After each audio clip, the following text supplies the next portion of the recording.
You're listening to the Options Insider Radio Network, the home of the Options Podcast. For more quality options programs, visit theoptionsinsider.com or search for Options Insider Radio Network in your podcast provider of choice. Listeners can also access all of our programming through our mobile app available in the iTunes and Google Play stores. Select programs are also available via live stream at mixlr.com/options-insider. That's mixlr.com/options-insider. Don't forget to follow along with your favorite programs and submit your own questions for the hosts at twitter.com/options, stocktwits.com/options, facebook.com/theoptionsinsider, or via questions at theoptionsinsider.com.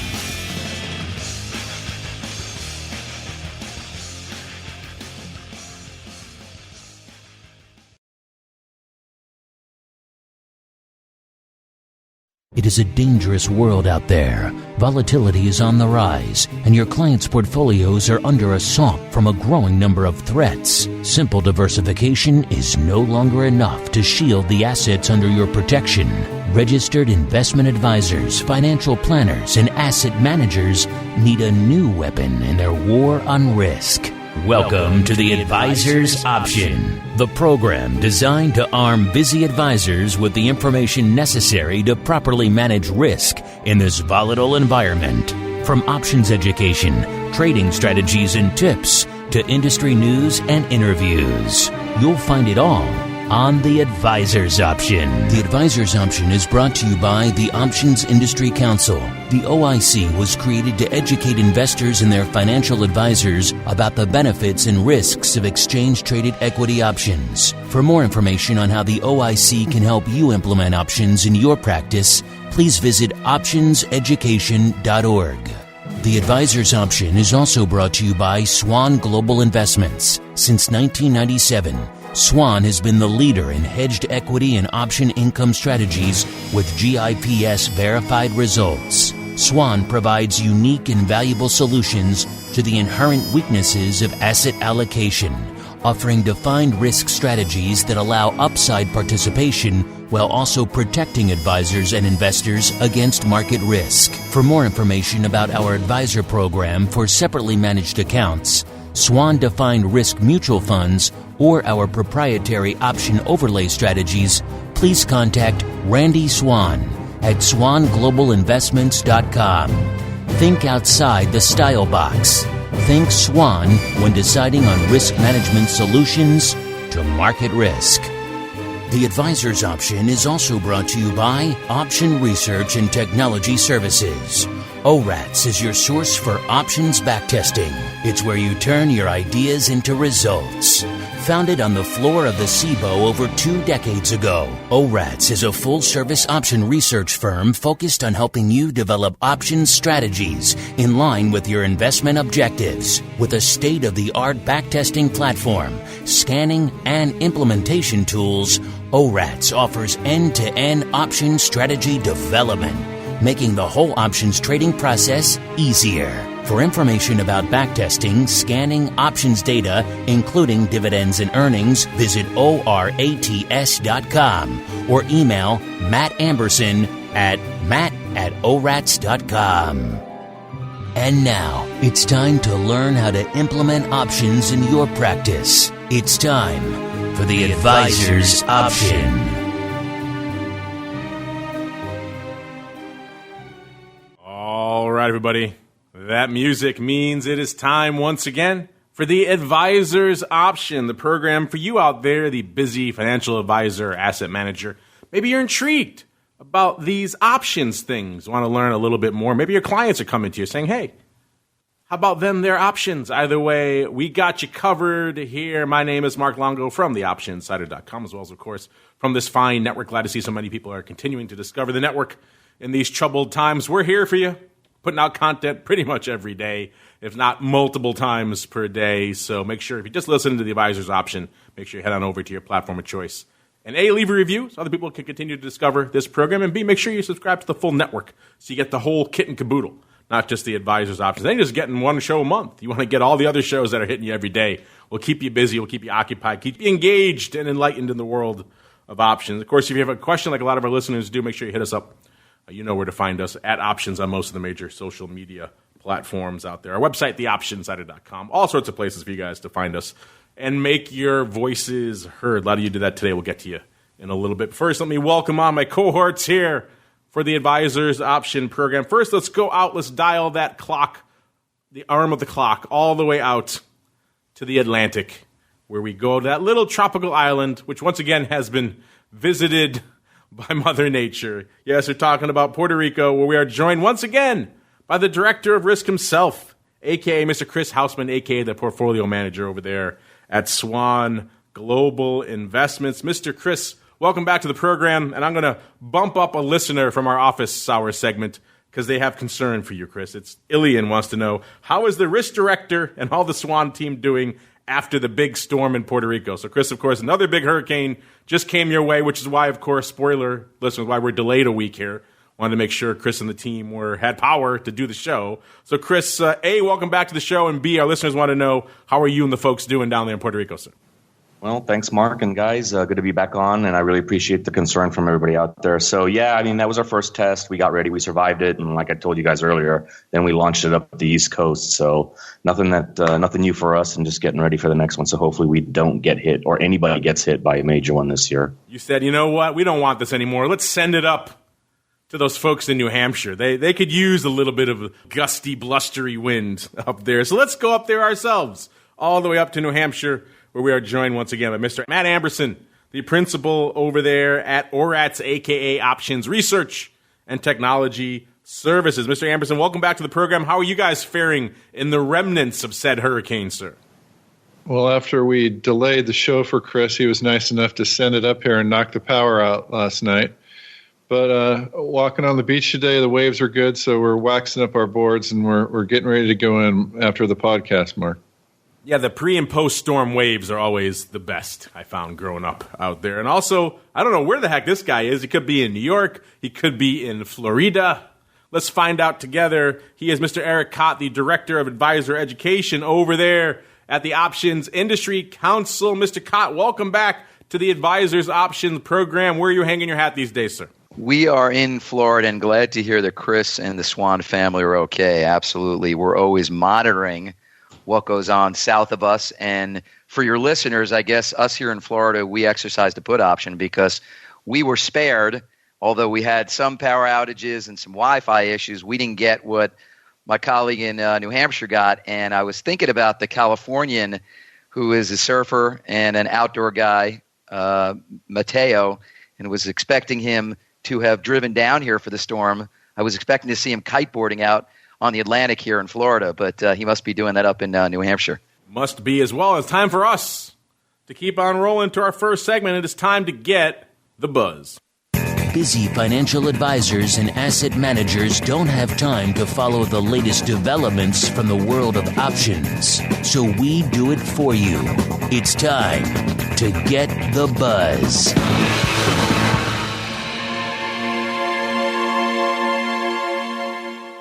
All right, everybody, welcome to The Buzz, a portion of the show where we break down what the heck is going on in the world of options and derivatives and, indeed, volatility and all that fun stuff. Maybe you, the busy financial advisor, didn't have a chance to keep up with. We'll do it for you here. And we like to kick off this segment these days because every month, every new show, something different has unfolded in the space. And coming into this show, which, again, is a week delayed from our normal recording date, and yet it's just more protracted upside, it seems like, these days out there in the marketplace. Most of the major indices firmly in the green yet again today and have been for some time. The S&P at this point is well north of that 3,000 level everyone was watching for a while, at about a 3,300 and change out there right now. NASDAQ at new all-time highs seemingly every day out there. So that's the environment we find ourselves in for this program. Our old friend, the VIX Cash, having given up some of its protracted upside. Remember, not too long ago, we were north of 80 out there in the VIX Cash, and it seemed pretty stubbornly resistant to dip much below 30, and then it finally did, and then it hung out around 25 for quite a while. Didn't seem like it wanted to really break that level for some time, and now it finally has. We're at about a 23 and change to kick off the show. So that's where we are coming into showtime. Let's go back around the horn, get everyone's thoughts on just the madness that has unfolded here in the marketplace since the last time we chatted and where we find ourselves today. Let's start with you, Mr. Matt. Any thoughts here on this continued madness out there in the market, the continued rally with the bull? We'll get to the earnings in a little bit, and of course what we're seeing out there from a volatility perspective as well, sir. Well, when I was on the floor, we used our own capital as independent, and I was backed by a person that we would always try to be flat or long units, flat or long volatility. So from a long vol perspective, this has been a long, painful stretch since the bottom in April, and it's still continuing that way. There's some nasty VIX contango going on. The front is about 25.4, the August future, and the SEP future is 28.1. And of course, that October future that contains the election as a 30 3/4 reading right now, so just very steep, and then it comes down after that. That bump we measure, we look at it like almost an earnings event in the SPY.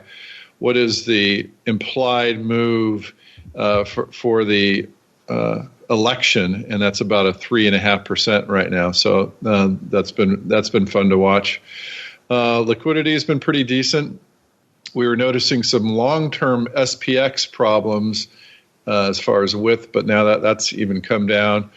And with the liquidity, I think a lot of it is it's fine until it's not. When the market was moving all over the place, it got really bad. So, on these nice calm periods, the liquidity is not too bad. The volatility, the historical volatility, the last 20 days is only 15 and change, and in the SPY, and the implied volatility is just kind of dragging down from 20s down below 20 in the SPY. So, what's going to happen here, Mark? For earnings, nothing could cause this market to go down. So I don't know what to say, Mark. If you want to hear the actual answer to that, Matt, you have to pay for the premium version, the premium show, the after hours show, where we get to the true answers. We bust out the crystal ball. We tell everyone where things are going, volatility and market direction, but not on this version of the show. Not yet, at least. Mr. Director of Risk, same question for you. We find ourselves once again at lofty heights coming into the showtime, also seeing volatility eroding yet again out there. And also, Matt brought up liquidity out there in the SPX as well. What are your thoughts on that as well? A lot to unpack here on the show today, Mr. Director of Risk. Yeah, there sure is. But I'm going to begin by being the first one, I guess, throw in the towel and say this has been the mother of all stock market recoveries, and it did a very nice V-shaped recovery that I know we were talking about a few months ago. I don't think anyone here would have called it, or a lot of people wouldn't have called it out there.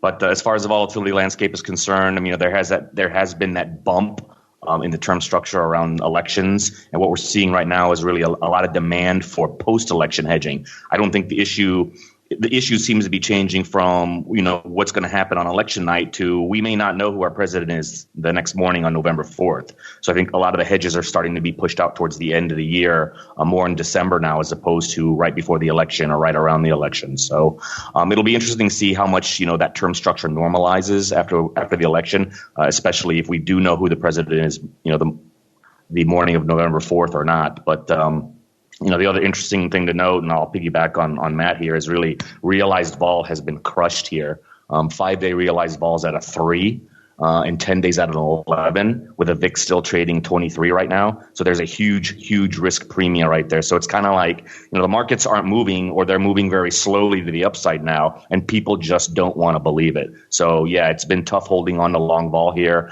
but people are still a little afraid to short vol, right? Everybody in 2017 would have loved to have seen a 23 VIX, and we never got higher than like a 15, 16, right? We spent the whole year at 11 and 12. So it's really strange on what's going on. It's like the market's showing us this, but people don't want to believe it. But, from our perspective, we're getting a lot of demand for single stock hedging, a lot of overlays. We're almost at all-time highs. If you have NASDAQ heavy portfolios, you're at all-time highs, and people have a real concern of what's going to happen over the next 6 months to 1 year. And they're looking for hedges right now, especially that the VIX has come down relatively since that 80 level that you mentioned earlier. And have you seen any, remember a few months ago, we were kind of hand-wringing about liquidity out in the S. Matt thinks that's improved a little bit. You hang your hat out there in the S every day. Have you seen similar improvements out there, Chris? Yeah, it certainly has. As you guys know, we do a lot of longer term type hedging. That bid-ask spread has improved. So yeah, it's definitely gotten better. But again, I'll get my hats off. I think even during the crisis when people were not on the floor and the whole thing had turned, electronically, especially in the SPX pit, because that pit still is alive and kicking.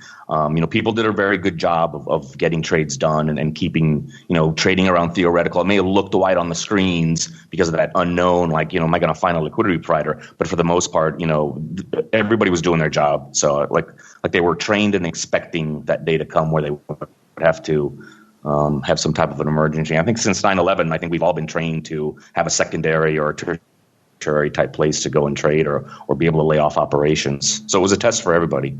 I'm glad to hear that. Also glad to see that options volume has been, I think, to use a technical term, through the roof. One of the nice things about delaying our show an extra week is we get to now break down the numbers for July as well, which are kind of hot off the presses here. First, we'll get to June, because we were going to do that on our last episode anyway. June, of course, people have been writing in asking, saying, hey, how has this pandemic really impacted the overall options market? Has it been good or bad? And obviously, no pandemic is ever good. Just look at the ancillary impacts on society. Those are all terrible. That aside, of course, just through the straight lens of options volume and the impact therein, it's hard to argue that the impact hasn't been to the upside there. June was the busiest month in the history of the options market. So way back until the early days of the SIBO, 1973 till now, this is the most volumes ever been done in a single month. It was up 81% from June of last year. And 3 trading days in June were in the top 5 of all time. We had Friday, June 11th, 48 million contracts. And the second highest day ever was also in June. That was Friday, June 11th. So I think the first ever day is back in February. And then fast forward to now, to this month in July. Also blowing the doors off, up 52.5% from July of last year. July, of course, listeners, usually a pretty seasonally quiet time for the options market. Not a lot of volatility, not a lot of volume. Most people are out on vacation doing fun stuff. So in a non-pandemic, non-insane year, which is not 2020, this would normally be a very quiet period, and yet we're seeing massive numbers. It was the 3rd highest month on record for overall volume, and of course the highest July that OCC has ever seen. Total volume, 615.2 million contracts, again up 52.5% from that time last year. Also worth noting, year-to-date volume through July, 28.3 million contracts, up 46.4%. So this volume this year is going to blow the doors off even the crazy year that was 2018. Now, remember, I said that caveat there a while ago. People kept asking, what will it take to break 2018? And I said, maybe be careful what you wish for, because maybe the world wouldn't like what it would take to drive more record volume beyond. Look at what it took in 2018. VIX-mageddon, the worm turning in the end of the year. Those were all negative things, nowhere near what we're seeing right now out here. So unfortunately, the world is driving a lot of options paper out there. Be careful what you wish for from that perspective. Also, interestingly enough, the one dark spot, I'd like to get you guys' thoughts on this a little bit as well, futures volume down, which is, of course, translate to VIX futures out there, which is an interesting topic. We'll get to all that in a second. But first, Eric, this is where you hang your hat over there in OCC, OIC land. What are your thoughts on these crazy blow-the-doors-off couple of months over there at OCC, as well as what else has been catching your eye since the last time we chatted, sir? I'm going to say it's probably all your listeners, Mark. That's why we had the best June in the history going back to April 1973. I'll also give a shout-out to the colleague up in New Hampshire there, Matt. It was nice to see recognition in, I think it was a Market Watch article. It was nice to see Matt quoted there. But look, from the advisor standpoint, Mark, and I'll echo Chris's sentiments. You have advisors out there that are concerned about the virus and what's going on with the election, and I'm hearing it from a lot of conversations. They are seeing, parabolic gains in their NASDAQ stocks. They're looking at ways that they might be able to hedge this. It's reminiscent maybe of that 95 to 99 period, which we all experienced, that internet, bubble, so to speak. But, there are concerns from clients to their advisor to look towards the end of the year and then even into the early part of 2021 to hedge. So most certainly echoing Chris's comments, one of the things I should point out to your listeners also, Mark, is the July volume. One of the interesting things also is, and I know, Mark, you probably noticed that you're reading off a lot of stats, was the ETF options cleared. We had about a 60% increase from July of 2019 to July of 2020. And we talked about this, the four of us, on one of the prior shows about what's going on about new type of ETF kind of structured product investments, these buffered notes, and you're seeing a lot more of these firms offering that. Tends to be a solution for some of these advisors that are listening to the show that might not want to manage positions on their own, but might want to hire somebody. So there are providers that are saying, look, we're seeing this, and, they want to kind of, offer these solutions right now. And so certainly to Matt and Chris's point, we had exchanges pull their traders away. Now SIBO and NYSE having, sort of sporadic trading, live back on the floor. But things have been managed efficiently. And it's nice to hear some of the comments from these gentlemen about liquidity. And, that's what we're here for at the OCC. And obviously on the OIC side, we're inundated, as you are, Mark, with all of your listeners calling in, about how do we do this? So nice to see these volumes at a time when we are most certainly concerned about, the health and welfare of our country. It would be remiss if I didn't mention that. We're still seeing in parts of Florida and other parts of the country, we really got to get a handle on this. But certainly you've got people at home that are either implementing strategies, advisors, but also retail clients that are putting their foot back in the pool again to try to utilize strategies. So you're talking about how things are done over there at OCC land. You guys just made some interesting tweaks. Not all of these pertain specifically to the advisor audience. A lot of them are more on the active liquidity provider side. But net, it should maybe reduce some of the costs to come play and come swim in the options pool. Eric, why don't you break down really quickly what you guys have been up to in terms of tweaking how much skin you have in the options game these days, Eric? Yeah, I'll just sort of abbreviate that. Thanks, Mark. I mean, this is an announcement, and it's, we're going to sort of take some of these cost-reducing measures based on our, CEO John Davidson, who talked this week. I think it was to a global investor. But, the OCC's managing board thought it was important to have, sort of this larger amount of skin in the game and, protecting clearing firms and such as a SIF move. So what has happened is that, in September, with regulatory approval, OCC is going to reduce the clearing fees from 55 cents per contract to 45 cents. And provide a clearing fee refund in 2020 to some of these clearing firms. As you said, Mark, and please have Matt or Chris weigh in. It doesn't necessarily impact the RIA advisor per se, but I think what it's saying is that these lower clearing fees they reflect the strengthening of the financial position of OCC and with increased volatility, and it's nice to see that. It is not nice to see, particularly from the SIBO lens, is, of course, we're just talking about how much volume is lighting it up on the tape. The one dark spot, and has been for some time, is out there in the VIX complex over there at SIBO land. A lot of folks have been diving into this. This has been a talking point of ours for a while on our Volatility Views program. I encourage you listeners, if you like conversations like this, check out Volatility Views. We record it live every Friday, 1 p.m. Central, 2 p.m. Eastern. Of course, you can get it after the fact, wherever you get this fine program there. But it's been interesting to see, given how much vol we've seen. We saw, of course, VIX explode north of 80 and then come much slower down the other side, but still come down now to sub-mid-20s where we find ourselves today. And yet on the downside in particular, we have not seen VIX really keep up on the volume front. The options certainly haven't done a ton, but the real dark side has been the futures. They have been persistently anemic almost throughout this entire debacle, which has been kind of interesting, a little bit head-scratching as well. You think demand would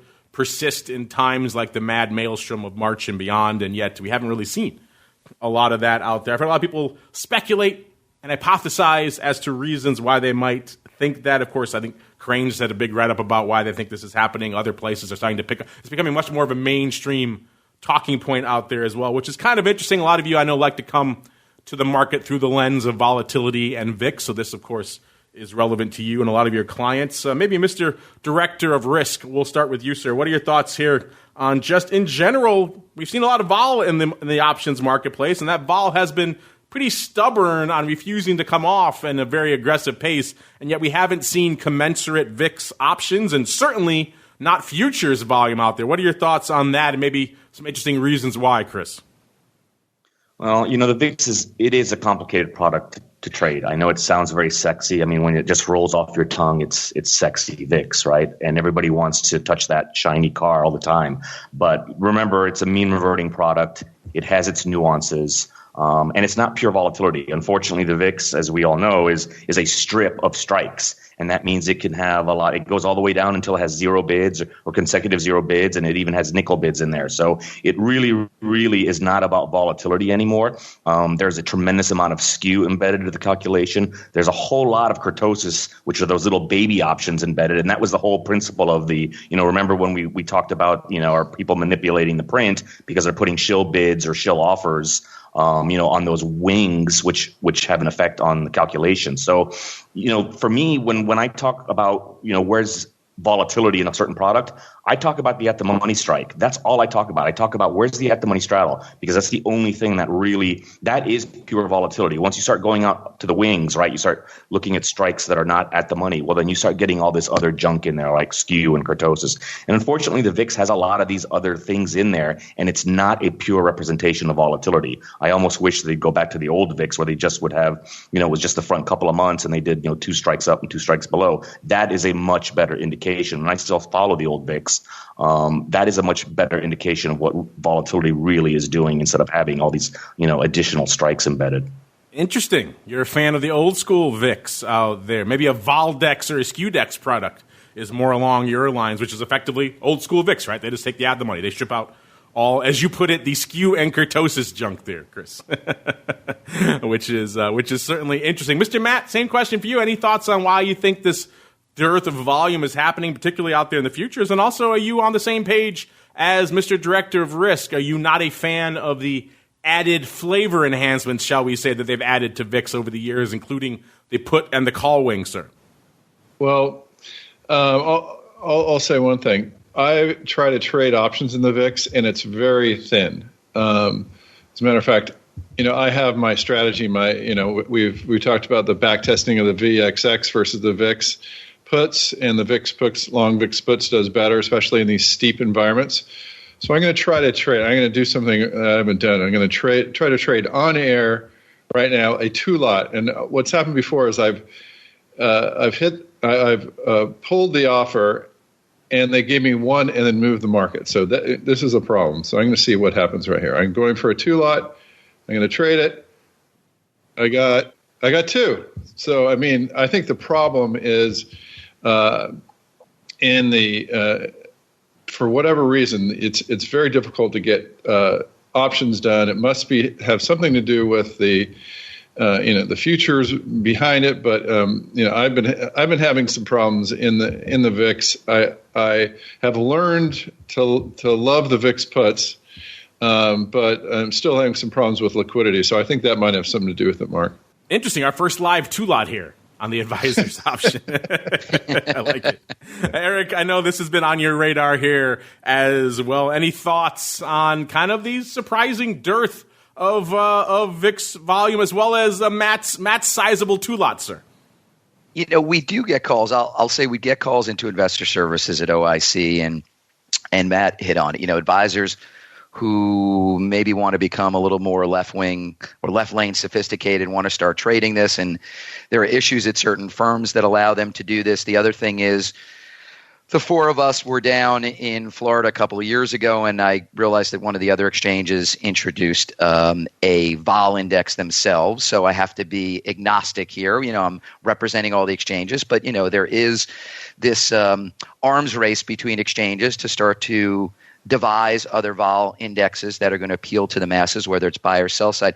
What I would say, Mark, is that, from the advisor standpoint, they do attribute this to SIBO, And they see it a lot, as their clients do. A lot of this is on the screen because of the way that it's televised, either on a CNBC or a Fox. But it's challenging to trade. I mean, I was not a trader. I only play one on TV. Now, I mean, listen, Chris and Matt were, as you were, Mark. And so advisors who try to put on this hat and get involved in this are better suited to seek out sub-advisors that happen to be on this call right now to guide them in some of the more esoteric side of trading. And if then they start getting more comfortable with it, we made the suggestion before on this program, Mark, that probably better for them to do it themselves, or maybe just call Matt in New Hampshire to get a 2-lot done, which I thought was pretty exciting. I'm excited that got done. I'm gonna crack open a bottle of champagne right now. Size 2 lots. I like it. Get your 2 lots done on the advisors. I think we're all jazzed up after that 2 lot. So, Matt, let's see if we can amp up that excitement. Let's go beyond the 2 lots, because it's that time of the year again, Matt. I'm sure you guys know, because you're cranking out all the reports over there in Oras land. It is earnings season time. The season has commenced. We are hot and heavy, just coming off a big week, a big day last week. Last Thursday, pretty much a lot of the names people care about all reported in a single day. First time that's happened in quite some time. So a lot to unpack, a lot to analyze, a lot of interesting nuggets and surprises. Mr. Matt, you are the keeper of the earnings volatility data, sir, so I will turn the microphone over to you. What has been on your radar? What's been catching your eye? What are the interesting surprises and notes you've noticed so far out there in earnings season, sir? Yeah, well, thanks again for the introduction to Mr. Kilgore over at the Market Watch that Eric mentioned earlier. He's getting the earnings report and then now writing about them. So you can go over to Market Watch and read some, but stay at the Options Insider blog. You'll get all that information. It's been a bloody earnings season for option holders, about as bad as we've seen it. And it's shocking that there's been such little movement. And the expectations were greater than average, and the actual moves after earnings reports have been much lower after average. We've reported on that. So we're now in the 4th week of the earnings season, which is generally about 6 weeks. We've reported before, we put on the Option Insider blog how the first week and second week are usually not too good for option holders, but then it strengthens up in 3rd and 4th week. It has gotten stronger, but still very much underwater. Very, very difficult for option holders right now. We did have a pretty good day yesterday for option holders. Some big moves out there. Some big moves after earnings. Let's just see. Disney moved a lot. Apple a few days ago was a big mover on earnings, but that was definitely an outlier. There has not been that much movement in these stocks. I was listening to a Tastyworks presentation. They said the only one that was outside their range was Intel. So it's been a very tough year or earnings season for option holders. And, there's just I expect it to improve for them. Now the implied moves are coming down, but, let's see what happens. But certainly, it's been muted. Is it the Fed's pumping in the liquidity? What's doing it? I don't know. But we're just not moving as much as option traders think. Yeah, that's really surprising to me. If you had asked me before all this began, and many people did, because that's kind of my job here, to talk about this stuff on the network, going into the first earnings season in the light of all the pandemic, I was certainly surprised and indeed predicting a lot more vol. I mean, people were going into major announcements saying, hey, we don't know, throw it all up in the air. We have no idea. We rescind all of our guidance. That's usually a recipe for a whole heck of a lot of volatility. And we saw the exact opposite. And I thought maybe coming into this cycle, maybe we would see some of that vol coming in. Seems like certainly people were starting to price it in this cycle as opposed to last cycle. And yet, you're right. Yet again, it's been, I think, as you put it, a bloody season for premium buyers out there. So people always ask us all the time, should I buy premium? Should I sell premium going into earnings? This season, if you bought premium, you're left holding the bag and probably a lot of negative marks in your account as a result. And if you had told me at the beginning of this pandemic that that's what we would see, this dearth of earnings-related volatility, I would have said you're an insane person. That literally cannot be, because pandemic should equate to volatility by just about any measure or any calculation. And yet we have seen the opposite. It gets back into what Chris was saying earlier about the mother of all V-shaped recoveries. This market has been whistling past the graveyard pretty hard and pretty aggressively for quite some time. And we've seen that in earnings season as well. And nothing seems really able to dissuade it. And certainly some of these names, we were profiling some of your reports on our Option Block show earlier this week, Matt, and some names were delivering exactly, they were exactly in line with their straddle, or they were just kind of almost unched like Microsoft. And it's like, what is happening out there? These are just, these are weird times indeed out here. All right, we have a lot to parse. And really quickly, Mr. Director of Risk, I know you like looking at overall volatility out there. Really quickly, do you have any thoughts on the earnings season volatility? And maybe are you just as surprised as I am that we've seen such a dearth of volatility in the wake of what are otherwise unprecedented announcements from major S&P 500, S&P 100 firms, Chris? I'm actually not surprised. The job of the Federal Reserve is to dampen volatility, and once again, they pulled it off. Well done. I'll open up a bottle of champagne as well with Eric, and toast to the Fed.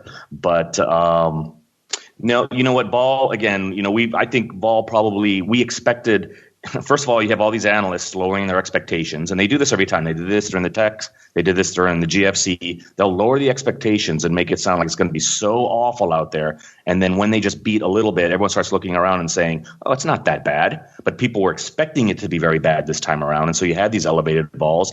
And then when the numbers came out, which the looks around the room, oh, it's not that bad. Sure, volatility just crushed and you didn't get the movement that you were expecting. So I'm not surprised. And that's kind of the trick here is, this it's the game that continues. It's just another generation of traders going through it, and this is our third or fourth pass. And I was telling everybody around here, look, just wait on expectations are going to be so low that everyone's going to come out and beat, and people will just start saying, oh, it's not that bad, and the market will start rallying, and that's what's happened.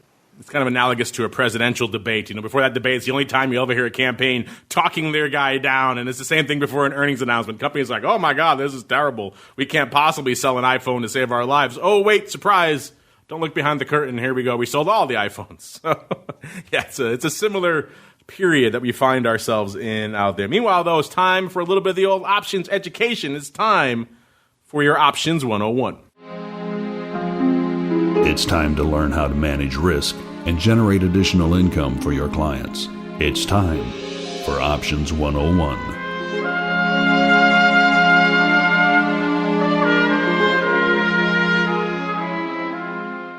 All right, everybody, welcome to Options 101. This is the topic we've had on our minds for some time. We wanted to get to it last show. We kind of just ran out of time, but it was brought about by a pretty tragic circumstance. We went into deep on our Options Bootcamp program about this, but I wanted to make sure we touched on it here as well, because you, as a maybe novice or newer financial advisor, certainly who's newer to options, may encounter this scenario in your clients' accounts and get concerned about it, hopefully not to the degree that this one individual did, or your clients may see this and get very concerned needlessly. So we thought, given the light and the interest this tragedy has attracted to this issue, it's time to shine a little bit of light here for the Advisors Options audience. Of course, I'm talking about what we saw a few months ago with the Robinhood customer. His name was Alex Kearns, and he was effectively out there selling options, selling put spreads, and he came back to his account one day, fired up his Robinhood account, and saw that he actually owed, according to them, he had a negative balance of over $700,000 in his account. Clearly, that's a very scary message for a new young, he was in his early 20s, I believe, a very new young trader to see. He thought he had just bankrupted himself, maybe his own family. He went out and actually took his life. He drove onto the train tracks here out in the hinterlands of Chicago. So just a tragic story all around. A little bit of digging after the fact. It seems like Alex was out there selling not naked puts, as you might assume, but actually put spreads. So he was doing what we advocate on this program, taking a risk-limited type approach, which probably is also what surprised him to see that massive negative balance. So he's selling these on Amazon, which is, of course, a very volatile $3,000 plus stock these days. And it turns out that he was assigned early on one of the short legs of that spread, and that was enough to trigger that massive debit notification in his account. Now, this is a scary scenario, so we thought we wanted to walk you through, and we have an example for you. But before we do that, really quickly, let's go around the horn and maybe get everyone's thoughts on just the nature of early assignment itself, maybe what risks it really poses to you versus what these scary types of messages may say, and any maybe tips or tricks you've developed over the years for dealing with this. Maybe Matt, we'll start with you. Yeah, I mean, this is obviously a tragic situation. I think it was 300 shares of Amazon at 2,500, so it was that's how you get to the 700. And but by my calculations, it looks like he would have been a big winner, a profitable trade, because, when you get exercise, it's just your short going away. The problem is it looks awful, and they're seeing that balance. And I had a thought. I mean, maybe this is just a silly thought, but maybe Eric would know more about it. I wonder if there's a way that you could buy like exercise insurance where they would do a flex against you if you got exercise. And so, because I know a lot of, I read a lot of these retail forums, and a lot of people are very worried about getting exercise, even though it's usually a benefit because you lose the option against you. But I wonder if there is a way that they could come up with. I think this would be a really good product, a way to flex into an exercise so coming out of it you'd have the option on. But I don't know, is this something I was kind of thinking about to avoid these situations, and then just other situations where a lot of I think options would be a lot more popular if you didn't have the exercise risk going. So I don't know if anyone if that's a silly idea. Are you saying we need like a European style equity options? That's what you want to see? No, I'm still fine with an American. But what if someone had a thing in their account where should I have an exercise against me? They'll take the other side with a flex option and put the option back in my account with a flex or something like that. It's like American Plus. We'll call it American Plus. How about that? I like that. So you can start developing that over there in ORAT's land. We'll start marketing it to all the various exchanges. My fee will be very low and modest, Matt. Thanks. But yeah, that's an interesting idea. It's maybe European might be.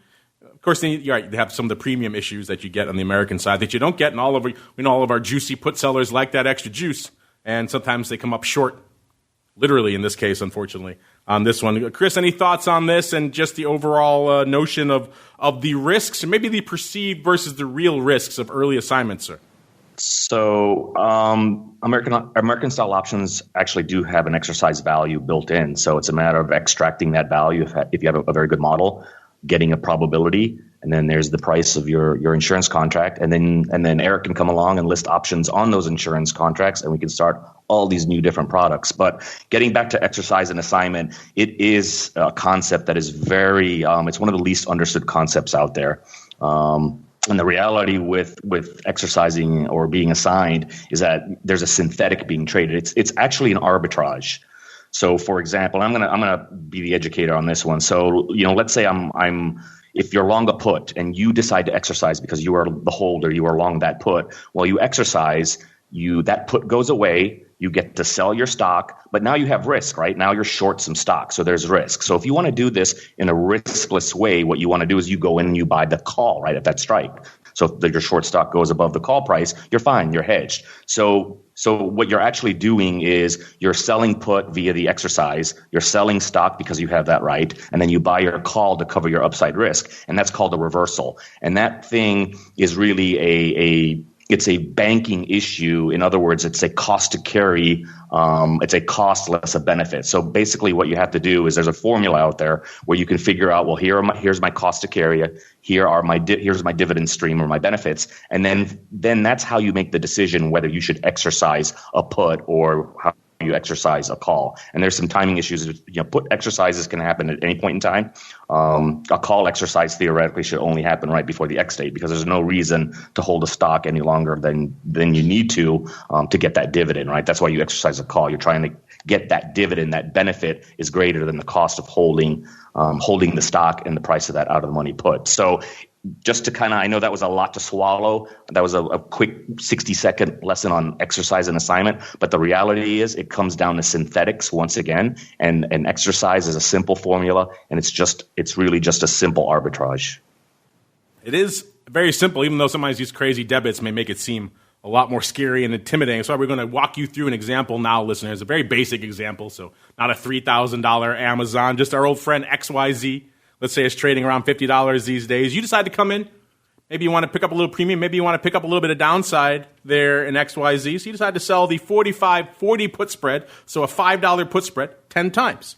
In this example, you get $2 to do that. So, of course, you have your 100 multiplier and then your 10 as well. So you get $2,000 in your hot little hands there for selling that put spread. And if you know anything about spreads and listening to the show, hopefully you do, your max risk should be $3, right? That spread can only go to $5. And so that's what Alex probably thought as well. So AKA your risk on that spread is a total of $3,000. That's the most you could lose. Now let's say in this scenario, something similar to what happened to Alex happens to you. It drops to about 47. Someone out there panics, thinks, oh no, the sky is falling, the bottom's dropping out of XYZ. I need to exercise my puts out there early. So they exercise them early.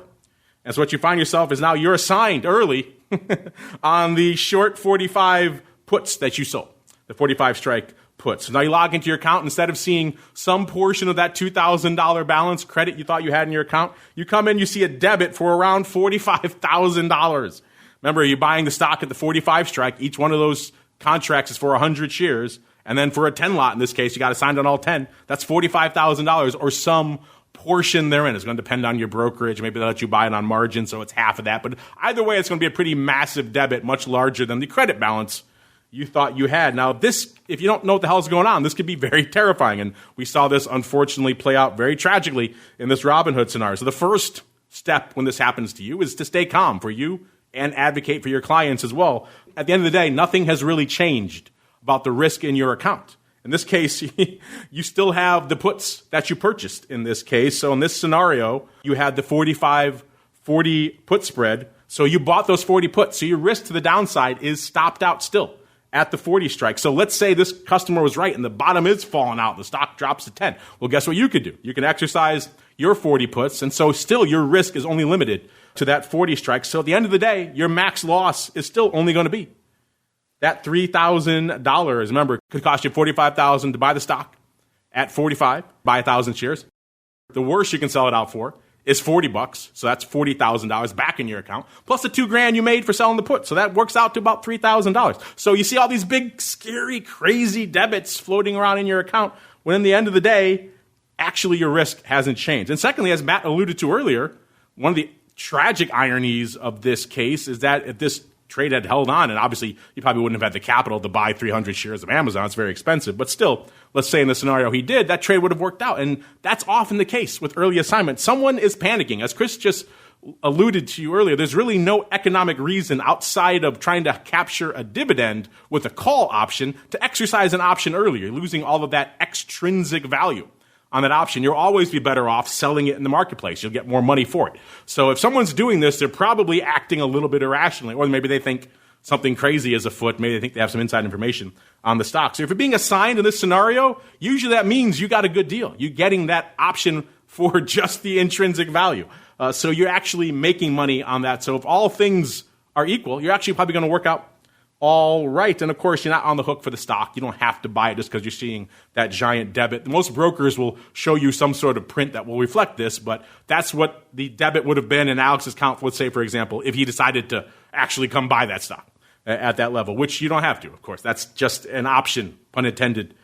You're not on the hook for these massive debits. I'm pleased to see Robinhood has announced some changes to their platform. They're going to have more education. They're going to change the way they do these scary messages of warning to their listeners. So hopefully that will tweak and change things. But it's unfortunate it took a tragedy out here to really even to get this conversation going. But at the end of the day, this is a good conversation to have. So the moral of the story, listeners, stay calm. Don't panic. Your risk hasn't changed. If you're doing a spread, if you're doing naked puts, it's a different scenario. then something else could have happened out there. But even still, usually in naked puts, you're usually probably going to do all right as well. Eric, I know this one came across your radar, and obviously I know this is a dicey subject for everyone to be able to talk about out here because there's a human tragedy involved. But I'm curious if you have any thoughts on maybe just the beneficial impact this could have on maybe spreading awareness of this issue and causing brokers to perhaps say, hey, maybe we really need to rethink how we message these things to our clients. It is tragic. And I think, Mark, Matt and Chris alluded to it. And, one of the things that we pride ourselves on at OIC is, clearly providing unbiased education across, all market participants. And, just bringing this back to the advisor, that we're all aware of this, that there are firms that limit the level of access that certain advisors can do, Mark. We know that certain firms consider a put spread a level 2, and that advisors can't really implement that on behalf of their clients. And there's a lot of changes in place that are happening at certain firms that are saying, let's get a better understanding of the type of strategy an advisor wants to use. And maybe we have classified this as a level 2 when really understanding a cash secured put, it should be something that is in between a level 1 and level 2, and that advisors who have coded their client the right way and they have full disclosure and the understanding is there, that these are strategies that can benefit their client base in different market scenarios. So, yeah, I mean, the education side, and I think that the firm, from what we're hearing, is really taking a look at this. So, absolutely a tragic situation.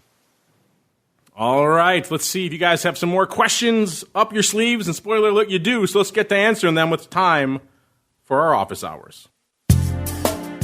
It's time to answer your pressing questions about options. It's time to start our office hours.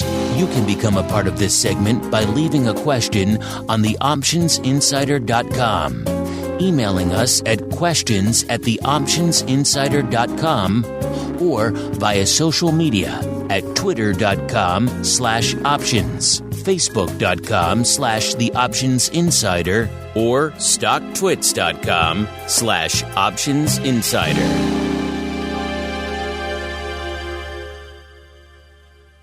All right, everybody, welcome to your segment, the Office Hours segment. Let's see how many of you guys we could squeeze into the show today. First up is Neth. Neth wants to know, interesting question actually. He says, hey guys, listening to the show while prepping for my Series 7. Gotta love quarantine. Yeah, I guess that's good for test preparation this time alone.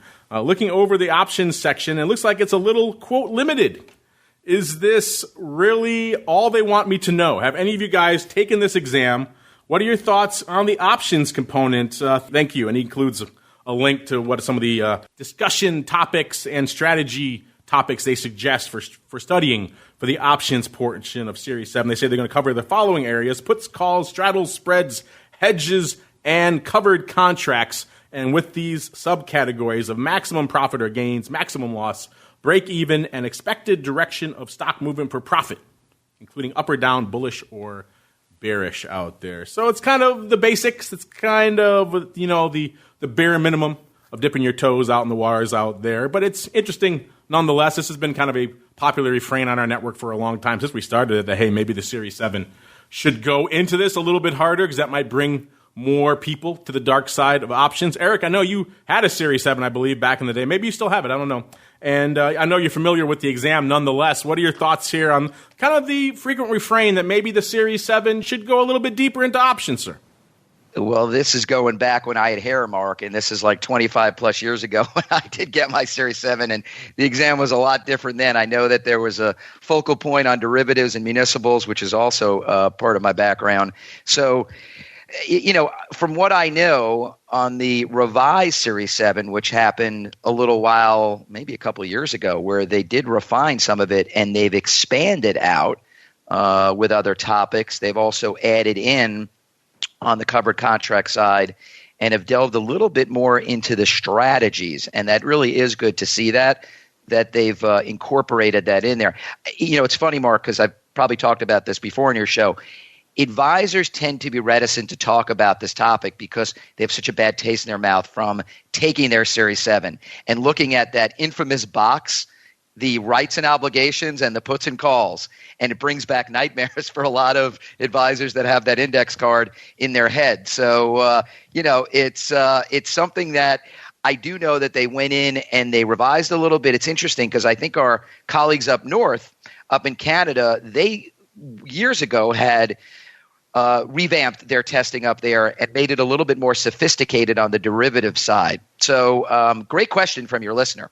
Doesn't surprise me that the folks in the Great White North would go deep on the derivative side. They've always been a little bit, shall we say, more embracing of this subject than some other areas. Chris, this is probably a frequent topic of conversation at some of your 10th box events as well. What are your thoughts here on the Series 7 and its efficacy in preparing you for options, sir? Well, I mean, don't forget what the Series 7 is trying to do. It's trying to test a lot of different subjects in, I don't even remember when I took it 20-some years as well, and I don't even remember how many questions are on it or if it's a 2-hour, 3-hour exam now. But I can tell you this, I don't remember 50 questions on it being about options. I would have loved that. So it does sound like they have expanded on it. But once again, they're trying to teach all these different subjects. So they're not going to be able to go as deep as you would want on specific subjects. So they're going to touch different areas. But I think what anybody who does take the Series 7, if there is a particular area, say options that you're interested to, then that's when you have to kind of start to self-teach, right? You start listening to this show. You start talking to Eric more. You start talking, you go to ORATs and figure out, back testing and or seek out advisors like SWAN to help different objectives, whether it's income or hedging. But it's a good start. And again, it's not going to be the end all be all. If anyone was a muni bond expert, they probably would complain about the questions or it wasn't enough or it was very simple. So it really, again, it's kind of a general exam, but it's to show you where your strengths and weaknesses are. That way you can take that and pursue, what you want to learn. And there's plenty of different routes, especially in the options world. Yeah, I was kind of surprised by that number as well, that 50 options questions. That seemed like more than I expected as well. I'll have to go check what study guide he was sending to us to see if that's accurate. But if that is 50, that's definitely an uptick on what it used to be before out there. All right, Amy's next. Amy Charing. She wants to know, folks like Nassim Taleb and others seem to prefer selling ratio put spreads to simply buying puts to hedge long equities against catastrophic meltdowns. Are you in favor of that approach? Is there an optimal construction in terms of months, percent out of the money, and ratio of short to long puts? Thank you for your time. I look forward to this program each month. Well, thank you, Amy, for taking the time to write in. And you're right, that was kind of a surprise to a lot of us. I remember we first kind of dug into this on our Volatility Views program years ago. And all of us were kind of collectively surprised because you think of Taleb, the first thing you think of is hedging your downside. And then you realize what he's actually up to. It's a little bit different. And it makes sense when you think about it in that context, because anyone who studied downside put hedging for more than a few minutes realizes that's pretty expensive and it's hard to do over the long term. You probably need to take a different approach to finance that and kind of maintain your seat at the table until you have the big meltdown. Hence the ratio put spread. And by ratio, listeners, we mean selling 1 and buying 2 or maybe buying 3 farther out of the money puts to try to hedge against that apocalyptic scenario. Now, I'm thinking about optimal construction. I'm thinking about Matt and his back tester over there in ORAT's land. Matt, I know you're a fan of a good ratio put spread or 2. What are your thoughts on this, I guess she calls it the Taleb approach here, and your own approach in terms of ratio put spreads as a way to hedge, let's say, the S&P against a drawdown, sir?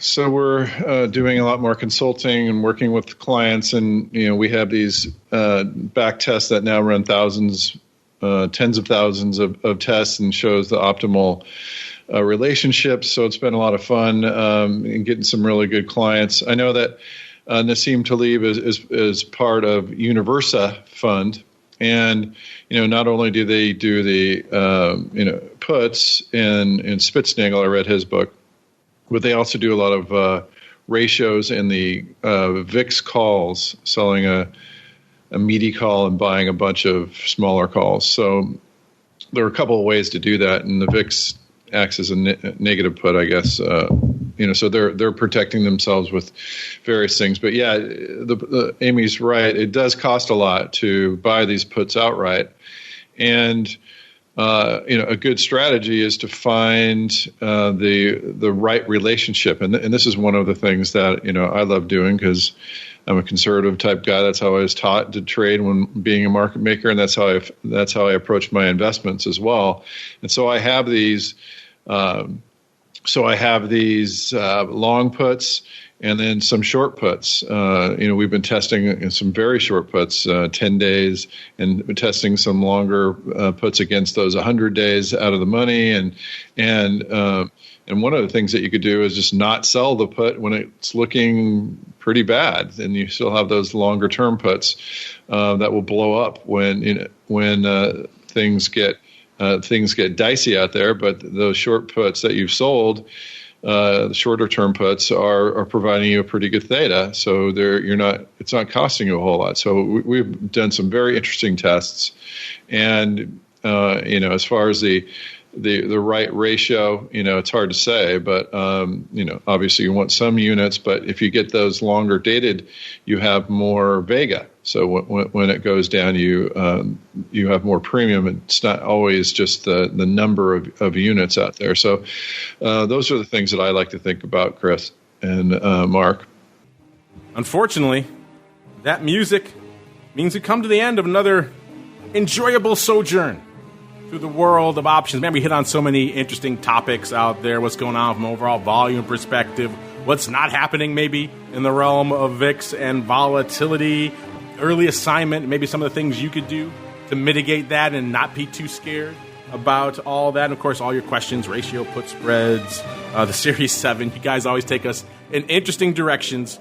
Keep those questions coming. Maybe we'll do another all questions considered episode soon, just because you guys clearly have so many of them, and there's so many other things to talk about. We don't have a chance to get to all of you here on the show, but we appreciate all of you. Keep those questions coming in. Now let's go back around the horn, check in with everyone, see what they have cooking that may interest you. Mr. Director of Risk, we'll start with you. Hopefully next time we chat, there shan't be another hurricane delaying us here on the show. But if folks are intrigued in between episodes, they want to kick the tires and light the fires over there in Swanland, where should they go? What should they do, sir? Well, they should go to swanglobalinvestments.com. We've got a lot of great content. Our latest piece is The Dire Outlook for Bonds in the Wake of COVID-19 by Mark Odo. Kind of a message theme that we've been saying around here is, are bonds really going to fit that income role that people have had in their portfolios for years, especially with all the volatility that we are faced with? So check that out. Again, swanglobalinvestments.com. There you go. SwanGlobalInvestments.com is the place to go. You can check out all that great content, their Good, the Bad, the Ugly newsletter, maybe even catch an episode or two of everyone's favorite program, The Advisor's Option. It's also available there as well. SwanGlobalInvestments.com is the place to go. Mr. COTT, if folks are intrigued, maybe they want to get some education over there in the OCC land, OIC land, where should they go? What should they do, sir? Mark, 888 Options and optionseducation.org, especially to those Series 7 folks. Please let us know how we can help with any of the materials. And let's all be safe. This is just the start of hurricane season. So as people look at the weather, look at your investments. And we talked about hedging. So again, this might be the idea when you start having the conversations, advisors, with your clients. The weather is smooth right now. Have the conversations now before the storm comes in. There you go. I like the weather analogy. Hedging before the storm. There, the new webinar series with Eric Cott. All right. And last but certainly not least, Matt, we talked earnings. We talked ratio, put spreads. There are all kinds of fun stuff out there. If folks want to kick the tires and light the fires, maybe they want to ask you questions like Amy did here directly. Where should they go? What should they do? The best thing about this COVID situation is having Eric on, and I think Chris is even more upbeat. So it's been awesome to have this have Eric around. A lot of fun. We're sorry, Chris. Come on over to ORATS. We have some, actually talking about liquidity, we have some firms that we're helping with our scanners and implementing trades and watching for resting orders. So that's been kind of fun to help our firms actually get these strategies implemented better. But yeah, definitely we're talking about hedging, and I love the analogy, the weather analogy. It's hedge now while you can. As Chris says. So anyway, pleasure being here. Come over to orats.com for more. Orats.com, ORATS.com is the place to go. Give them a follow on the old Twitters as well, at OptionRats. It's a memorable handle. While you're there, give them a follow on the old Swan as well, at Swan Global, for all their musings in between episodes as well. And on behalf of Mr. Matt and the Director of Risk, and Mr. Cott, and indeed myself. I want to thank all of you out there for downloading, streaming, subscribing, for sending in such great questions. Keep them coming. If you need more, if you're listening live, you need more in your ear holes, well, just stay tuned.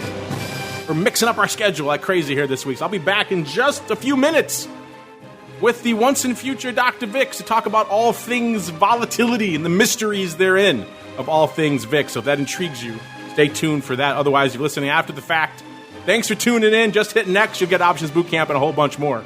And we'll see you back here next time for more of The Advisor's Option. You've been listening to The Advisor's Option. The Advisor's Option is brought to you by the Options Industry Council. The OIC was created to educate investors and their financial advisors about the benefits and risks of exchange-traded equity options. For more information on how the OIC can help you implement options in your practice, please visit optionseducation.org. The Advisor's Option is also brought to you by SWAN Global Investments. Since 1997, SWAN has been the leader in hedged equity and option income strategies with GIPS verified results. SWAN provides unique and valuable solutions to the inherent weaknesses of asset allocation, offering defined risk strategies that allow upside participation while also protecting advisors and investors against market risk. For more information about our advisor program for separately managed accounts, SWAN defined risk mutual funds, or our proprietary option overlay strategies, please contact Randy Swan at swanglobalinvestments.com. Think outside the style box. Think SWAN when deciding on risk management solutions to market risk. The Advisor's Option is also brought to you by Option Research and Technology Services. ORATS is your source for options backtesting. It's where you turn your ideas into results. Founded on the floor of the SIBO over 2 decades ago, ORATS is a full-service option research firm focused on helping you develop options strategies in line with your investment objectives. With a state-of-the-art backtesting platform, scanning, and implementation tools, ORATS offers end-to-end option strategy development, making the whole options trading process easier. For information about backtesting, scanning options data, including dividends and earnings, visit orats.com or email Matt Amberson at matt@orats.com. You're listening to the Options Insider Radio Network, the home of the Options Podcast. For more quality options programs, visit theoptionsinsider.com or search for Options Insider Radio Network in your podcast provider of choice. Listeners can also access all of our programming through our mobile app available in the iTunes and Google Play stores. Select programs are also available via live stream at mixlr.com/options-insider. That's mixlr.com/options-insider. Don't forget to follow along with your favorite programs and submit your own questions for the hosts at twitter.com/options, stocktwits.com/options, facebook.com/theoptionsinsider, or via questions@theoptionsinsider.com.